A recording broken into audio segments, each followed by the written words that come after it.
लोकनेते Hanumantrao Patil charitable trust संचलित आदर्श public school CBSE मध्ये बेंदूर हा सण उत्साहात साजरा करण्यात आला।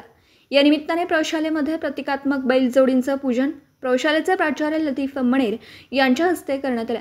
भारत हा कृषीप्रधान देश आहे। आधुनिकतेचे वारे कितीही वाहत असले तरी शेतीचं महत्त्व आजही आहे। बहुतांश भागात आजही शेती मोठ्या प्रमाणात केली जाते। आधुनिकतेमुळे खूप बदल झाले असले तरी काही पारंपरिक साधनं आजही शेतीसाठी वापरली जातात। शेतीच्या कामासाठी शेतकरी बैलाचा वापर करतात। वर्षभर हे बैल आपल्या मालकासाठी शेतात राबतात।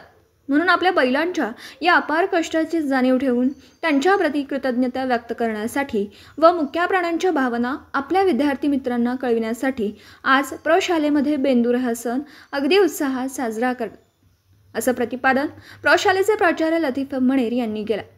या सणाचं औचित्य साधून प्रशालेमध्ये चित्रकला स्पर्धा, चिखलाचा बैल करण्याच्या स्पर्धा घेण्यात आल्या। स्पर्धेमध्ये प्रशालेच्या सर्वच विद्यार्थ्यांनी उत्स्फूर्त असा सहभाग नोंदवला।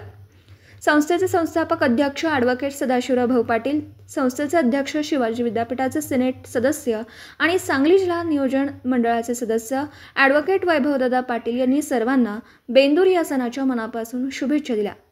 कार्यकारी संचालक PT पाटील साहेब त्यांचे बहुमोल असं मार्गदर्शन मिळालं। प्रशालेचे प्राचार्य लतीफ मणेर यांच्या नेटक्या नियोजनाखाली बेंदूर या सणाच्या निमित्ताने विविध उपक्रम पार पडले। यावेळी प्रशालेचे पर्यवेक्षक, शिक्षक, विद्यार्थी उपस्थित होते।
दिवसभरातील घडामोडींचा आढावा घेण्यासाठी पाहत रहा N24 मराठी न्यूज चॅनल।